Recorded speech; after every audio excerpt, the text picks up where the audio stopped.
I didn't know what to expect from this ROM hack. I'd played plenty of edgy Pokemon games, sure. But KingHacksaurus2009 hit different. The title screen showed a shattered Pokeball over a golden crown. I already knew this wasn't gonna be a normal journey. I started the game. The prologue? Dark. Johto, renamed Malvalame, was colonized by Kalos. Culture, language, religion, even food had been overwritten. And me? I was playing as the orphan child of Red and Sabrina. Parents killed in a war no one won.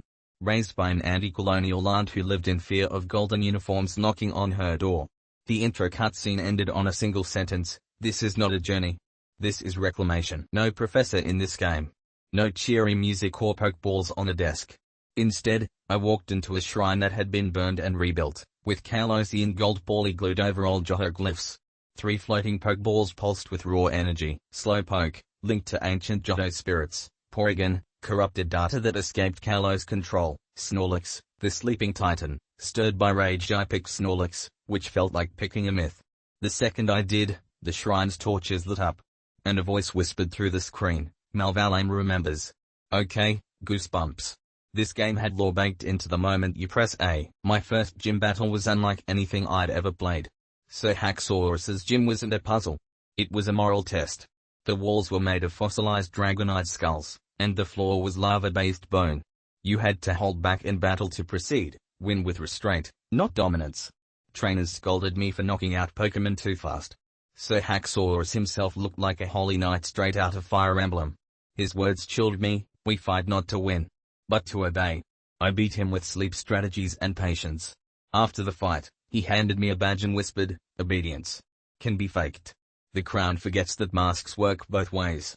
That was the moment I fell in love with this ROM hack. After the gym, I entered a back alley and boom, suddenly Fog, Shadow, and a cloaked Team Cage member with a Zangoose. No full battle. Just a test. Survive 3 turns while they analyze you. When I did, they tossed me a corrupted Kalos drive labeled, Project Malvern. And then they vanished. Like little ghosts. I opened the item menu. The drive didn't do anything yet. But the flavor text read, "Secrets only the native code can remember." What does that mean? I swear this hack was built to haunt you. Episode 2 led me into the flooded lands between towns, once called Route 32. Now, the Kalosians renamed it the Golden Fen. But the game code still referred to it as Whisperroot Marsh. I kept hearing weird music in the background. Not just BGM, like chanting. I turned my volume up. It was a reversed version of Ecruteak's theme, slowed down. Between that and the drowning sprites I saw near the edge of the screen, I was shook.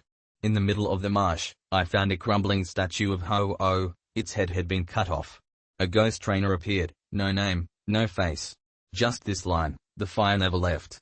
Only hid." When I beat him, he gave me trademark flame wheel and said, "One day, the crown will try to burn what they cannot possess. Be the first flame." Dude.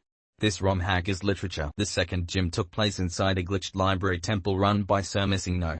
The guy spoke entirely in broken code and religious prophecy.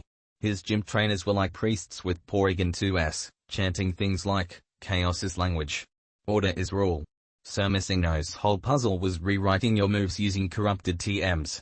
My Snorlax went from body slam to glitch impact. It was random. And beautiful. When I finally beat him, he gave me a badge in the Kalosian stamp, used to access government buildings. But he also slipped me a note: "Even the archive forgets.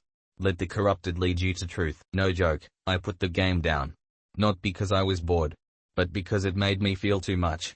This hack doesn't just ask you to fight. It asks you to remember. To listen. To see a Pokemon world where culture, memory, and rebellion intertwine. My viewers keep asking for episode 3, and trust me, it's coming. But I need a moment. Because KingHacksaurus2009 isn't a game. It's a resistance. And I'm part of it now.